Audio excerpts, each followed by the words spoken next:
Yes, another week, another episode of Stand Up Explained. I am one of your hosts, Brant Tobler. And I'm Andrew Slater. I'm wearing Andrew. a hat like Brant today. My hair is, that's a story for another time. But welcome to this episode. I know. I wanted to tell. I've showered before every single podcast we've done so far, except for this one. Oh, really? This is the first one I have not showered before. So yeah, I have not showered my dedication at all. But I only showered for the clean comedy one. Boom, they're off to a bad start. And that's when you have jokes like that, you should get some crowd work. And that's what we're going to talk today about is how crowd work works or something. We haven't figured out the title. We'll figure it out by the end. But we're going to talk all about crowd work today, which is something, I don't know. You don't, go ahead. What are your thoughts? Crowd work to me is like, it's funny because it's something I think is equally frightening to an audience member and the comic if they haven't done it much, if they haven't experienced it much before, right? Like a lot of comics are afraid to do crowd. That's something audiences probably don't know. Like a lot of comics don't want to do crowd work ever. And if they have to, they're afraid of it. And because there's a lot of unknown with it, you know, and then and almost every audience member I meet hates it because if it's happening to them, they don't want to deal with it at all. But usually afterward, both people have a great time. So yeah, you know, crowd work is a thing. I remember I've had a lot of comics ask me, hey, should I go like practice crowd work? And I'm like, no, you should work on your jokes. Right. And the advice I got some really good crowd work advice. But one of the first piece of advice I got is like, you're the comedian, you're funny. Just be funny, you know, like have confidence in yourself. If you start talking to the crowd, you'll just naturally be funny. But I worked with a guy named Ian Bagg, who's was probably one of the best crowd work guys ever. And I would open for him for, you know, a whole week. And when crowd work goes good, it's great. You know, don't you agree? Like, yeah, because it's like adding, I don't know what it's for some reason, it's the audience appreciates it more. Yeah, much because more. They're like, oh my God, he's just coming up with this on the spot. This is incredible. Whereas if you do your act, there's like a level of difficulty low. They're expecting it to be better. Yeah, you know, you'll get away with a lot more doing it as crowd work. That's why some comics try to cleverly disguise old bits as crowd work because it gets way better reaction. Yeah, well, if you can use a little crowd work to get into a bit, I actually think that's a good idea. But watching people that do a lot of crowd work, over time you realize there was a guy I watched in Vegas, and he was good at his crowd work, but it was almost really part of his act because he would just start talking to the crowd, or kind of what you said, the crowd would lead to a bit. So he'd go, is there a cop? Or if he found out someone's a cop, he would always go, you ever shot anybody? And then if they did, he wouldn't be like, oh, you got another black guy? Or he'd go, oh, if you said no, he'd be like, oh, you're too pussy to get out of the car. And it would crush either way. But after I've seen that guy a bunch of times, I was like, it's crazy that some of the crowd work was actually like almost written material that was disguised as crowd work that he. Yeah, I mean, it's kind of an art form to get it to be seamless, you know? Yeah. Like, there's nothing worse than someone trying to do crowd work and then, like, shoehorning the bit in awkwardly. Yeah. But then the audience can sense it. But if you can seamlessly get, like, from crowd work, and it's just, like, repetition. That's all it is. It's, like, doing it all the time. But if you can do that, then it does give you like brownie points from the audience, I feel like. And plus it might lead you. I think that's the thing with crowd work, why comics love to do it is because, or some comics love to do it, is because it might lead you somewhere creatively that it gives you the opportunity at least. Like, for example, for that bit about the cop thing, it's like, are you a cop? The guy could say yes. And it's like, he could do have you ever shot anybody? He could do the answer. But if the cop says something strange or something he hadn't heard before, it could take him down this whole other path that's hilarious that defines that show, you know? Yeah. Which is not something that's going to happen if you just do your bit about the police. Yeah. Yeah, no, I love doing it. I love doing it especially when it goes good, like you said. When you're crushing crowd work, the crowd loves it. And I think it's more fun for me. But I remember, so I was I was worked with Ian Bagg the week before, and I was working with Jimmy Dore. Excuse me, Jimmy Dore, another very funny comedian. So I was telling him, hey, I think I'm going to switch to crowd work. And then but then he explained to me, and he was like, there's a lot of stuff I didn't understand about crowd work. He's like, first of all, anybody can do crowd work. It's not hard. We can all do it. And I've never had someone say it with that confidence, you know? I was still in fear of it. Like, I don't know if I could do it, but I think I want to do it. And he just blatantly said, you're a comedian. All of us comedians can do crowd work. And then but he goes, this is why you don't want to do crowd work. He goes, you want to be on TV one day, don't you? I said, yes. He goes, you can't do crowd work on TV. He goes, you want to record a CD one day, don't you? I said, yes. He goes, you can't do crowd work on a CD. He goes, if I vouch for you at a club, you can't come in and do crowd work. He goes, a lot of headliners won't even let you do crowd work in front of them. He goes, crowd work is the headliner has earned the right to do crowd work. That's not your job to do it before them. He goes, I don't do crowd work, but if I want to, it's there for me as the headliner. He goes, as a feature, you shouldn't be doing crowd work in front of your headliner, and definitely not as a host. And I was like, okay, that makes sense. And then the next night, just to show, it's sold out room, it's packed room. And instead of doing his regular closer, he sees me in the back just watching him. And he sees me and we make eye contact. And then he just goes, he asks a girl, it's like a girl in the front row. And he goes, you got a tattoo or something? And she's like, yeah. And then he would just destroy with crowd work. He would do the joke and then he would look at me over the audience, make eye contact with me and go, crowd work real hard. And the crowd just thought it was really funny. Then he'd go back at her and then he'd look directly at me and say, oh yeah, crowd work real tough, huh? And it was, even the way he did that, the crowd was on board. And I just sat there in the back like, this is fucking awesome. But I never thought of it from that thing. And I will say, I mean, this is probably another episode for another time about if you're a headliner, you shouldn't really complain about what's in front of you. I don't think you need to do whatever you want. But I do prefer when I am headlining, especially when they're not here, when they're not just to see me, I'm just headliner. It does suck if someone does a bunch of crowd work right in front of you and then you come up in the headliner and you try to do jokes. And another thing as a headliner, a lot of times I'm preparing for my set, so I don't watch the feature do his act. So if he asks questions and then I end up wanting to ask somebody a question, then I look like an asshole that hasn't watched the show. And it's like, and I mean, a lot of times you'll go into a weekend with somebody and you'll want to watch at least once. Yeah. Just so you know if what they've already talked about or whatever. But yeah, the expectation that you're supposed to watch every second of every comic's act all weekend, it's just not going to happen. So the more crowd work you do, the more chance you're going to stumble upon a question that's already been talked about. But I think that's true. And oh, go ahead. I was just to say one thing on that is like, so I think if you're starting out, if you're a feature host, you shouldn't do a lot of crowd work in front of your headliner because it's not going to be good for you in the long run. And what I don't mind, let's say someone in the front row is wearing something crazy or it's fucking something. I get it. You have to like acknowledge that or something, you know, like I don't mind that much. If someone walks out and there's a lady with fucking bunny ears on her, the weird shit that happens and they acknowledge that, I go, that's fine. But just don't do generic crowd work when you don't have, that's what I'd say. When you don't have the jokes, when you're just doing generic crowd work in front of a headliner, that's when you're going to get in trouble. Right. So yeah, I don't want to say, don't say anything in front of the headliner, but just don't just do it because you don't have jokes. There's two types of crowd work, right? There's the necessary and then the unnecessary. So like the necessary crowd work is, you know, somebody walks in with a Darth Vader mask and a cape and sits down in the middle of your set. And you're like, okay, what? Which will happen.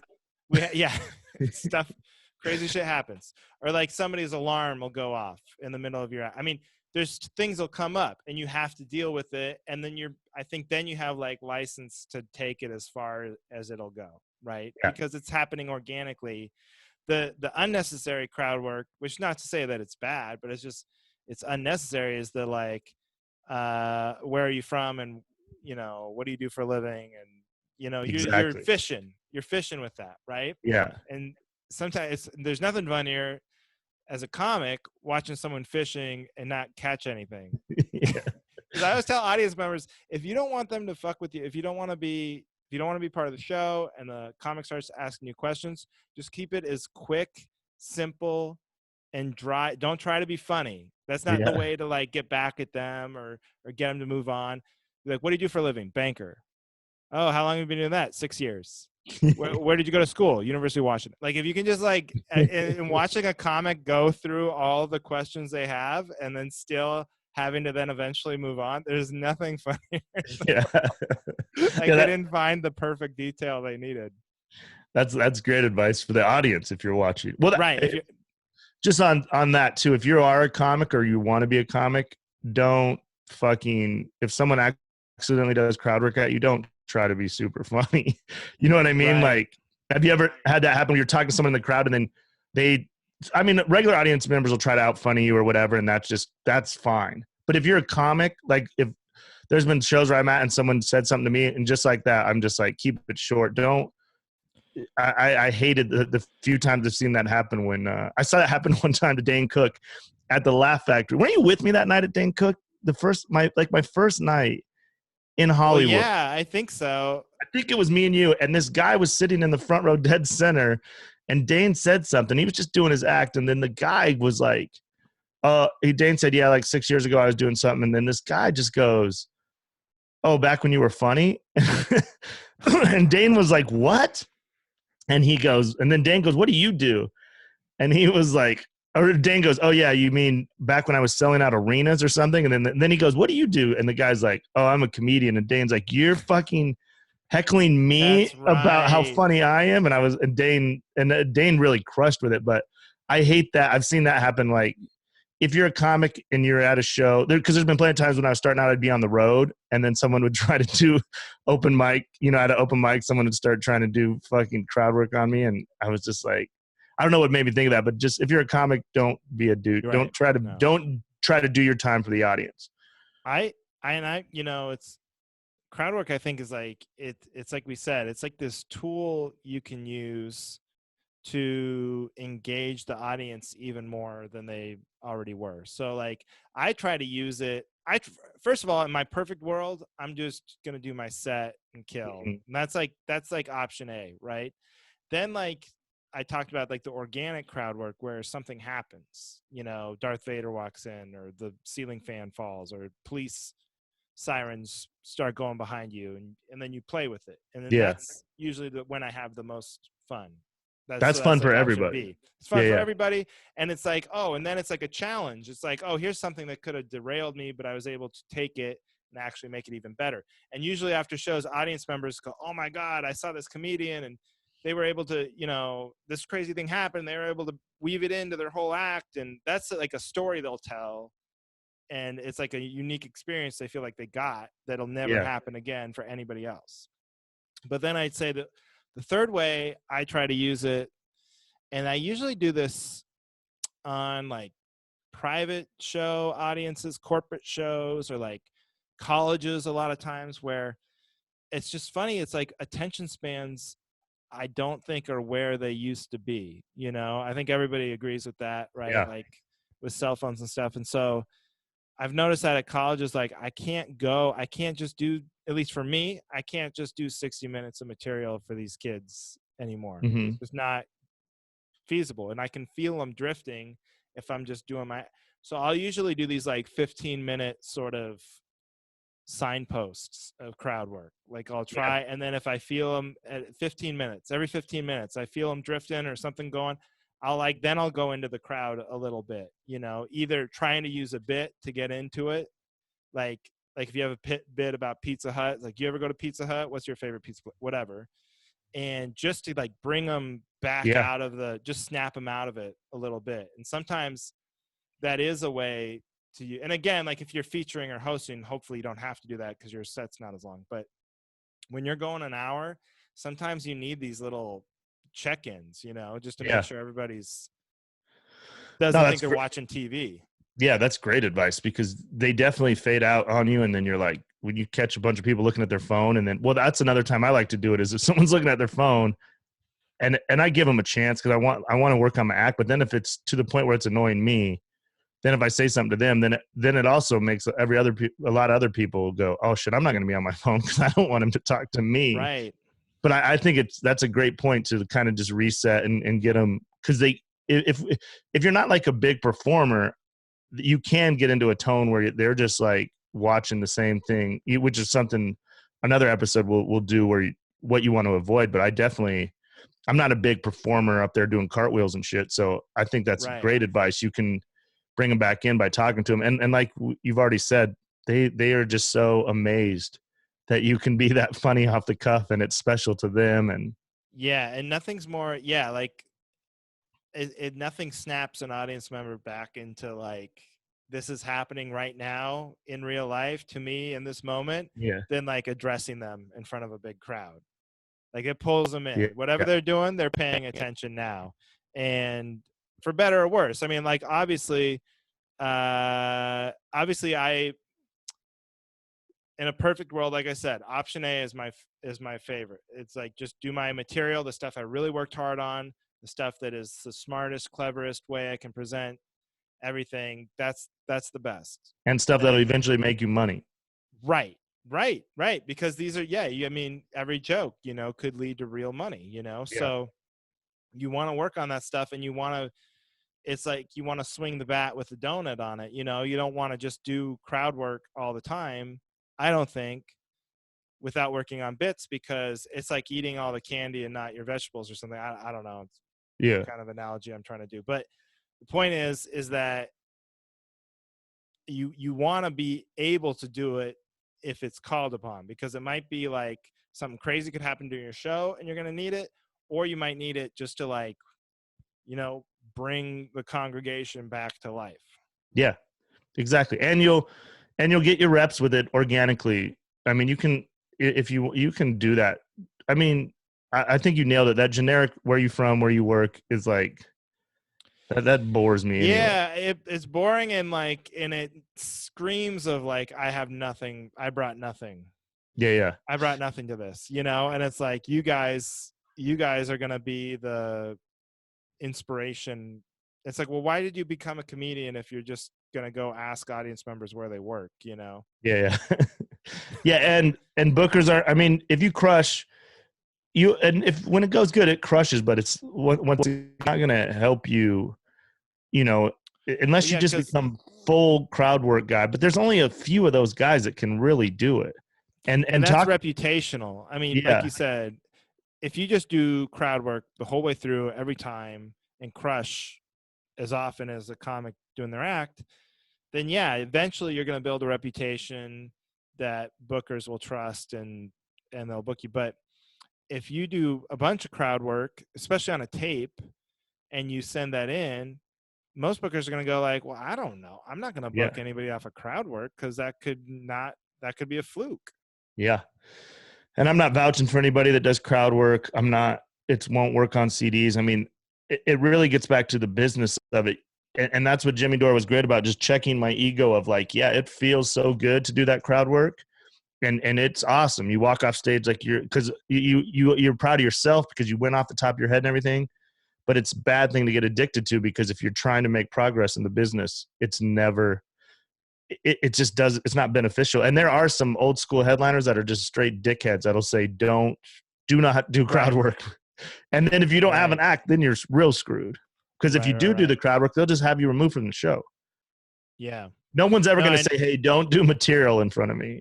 I know, which I don't like. I don't like that either. I don't like when headliners I don't like that. Overly dictatorial about what can be discussed and what can't.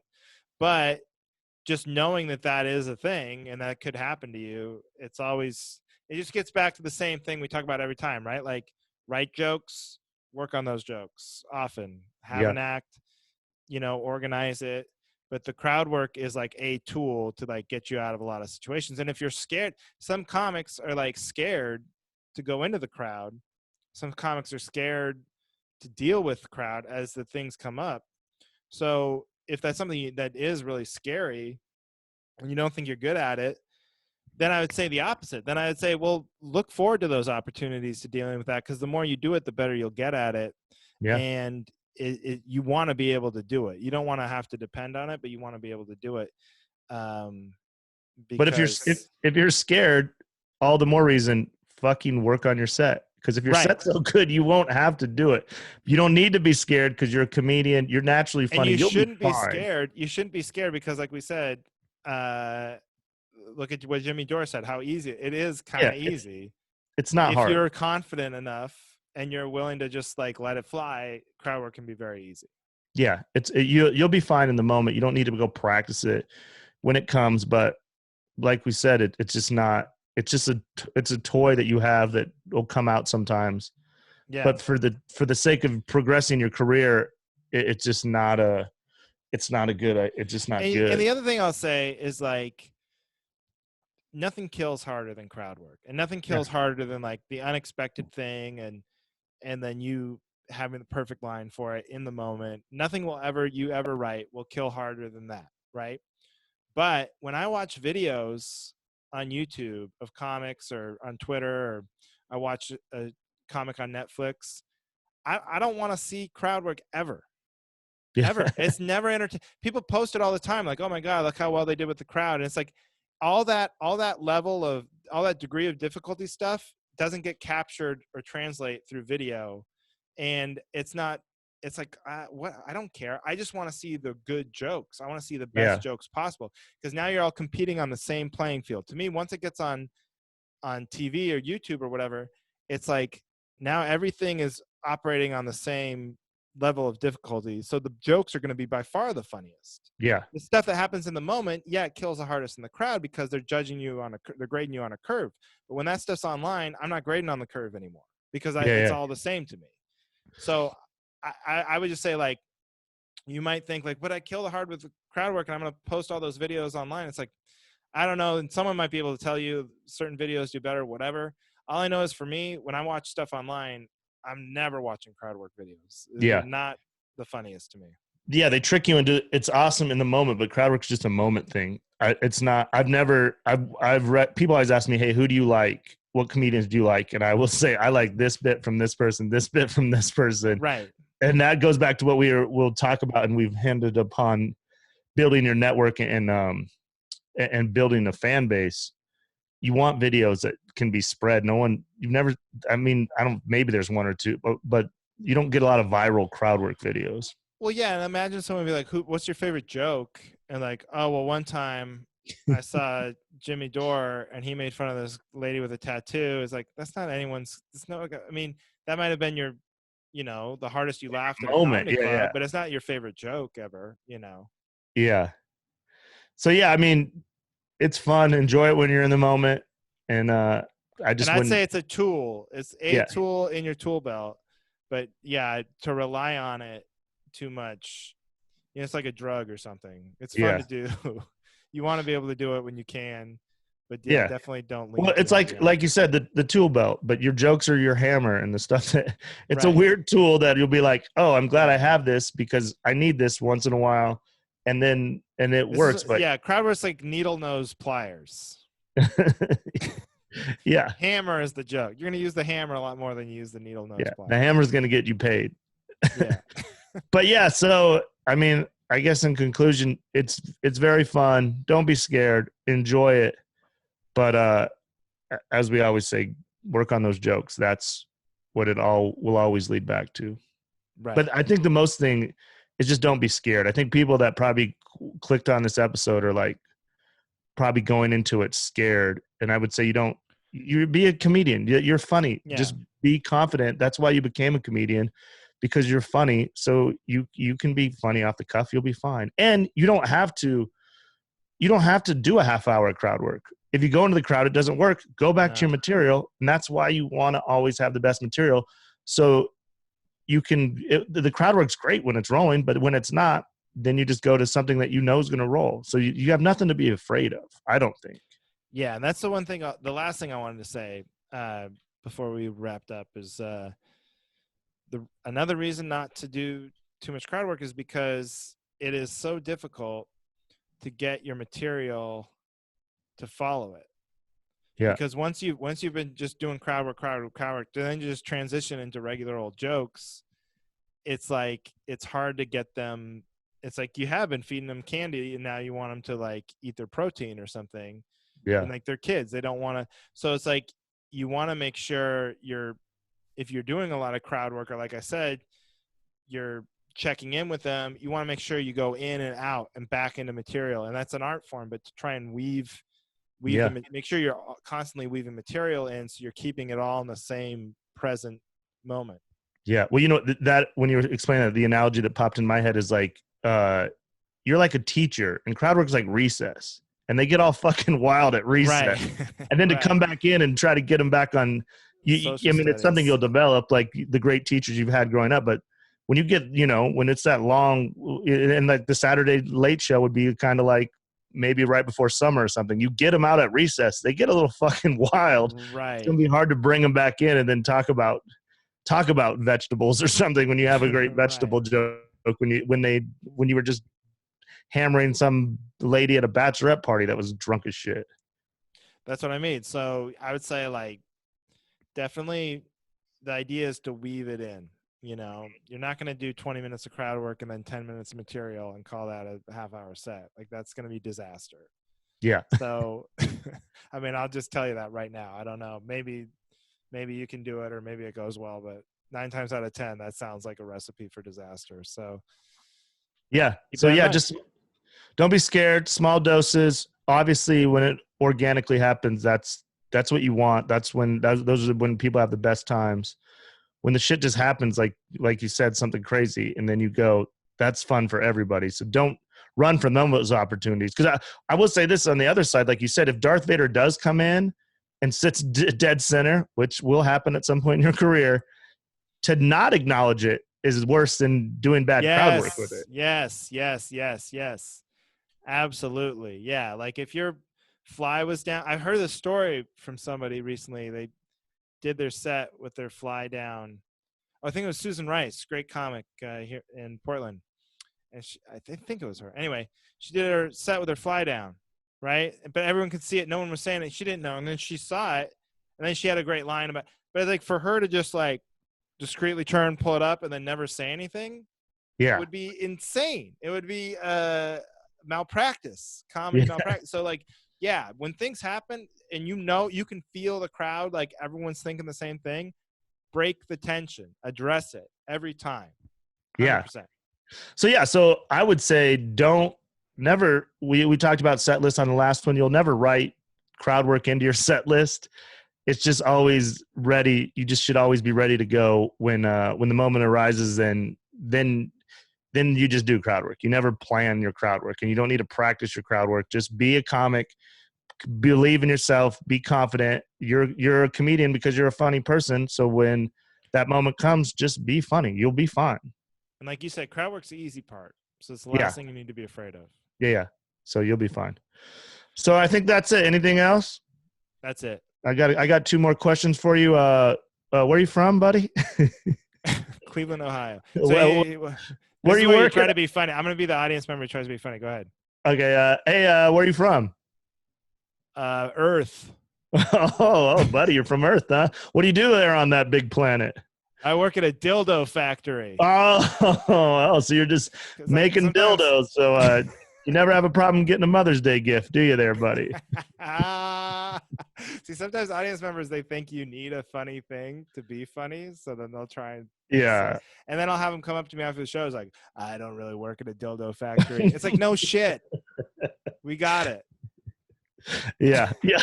Here's another thing that we didn't warn you about. Doing crowd work will also, you're probably going to do crowd work with people that you don't like, that have interrupted the show or whatever. And then the other bad part of doing crowd work is they're also going to want to do crowd work after the show. Right. They're going to be the first ones to come tell you more about the story, or just like you said, hey, I don't really work at a dildo factory, but I mean, I'm from Earth, but it's actually Toledo. But I'm like, well, get the fuck out of here. You already ruined the show. Don't ruin my merch line. Get out of here.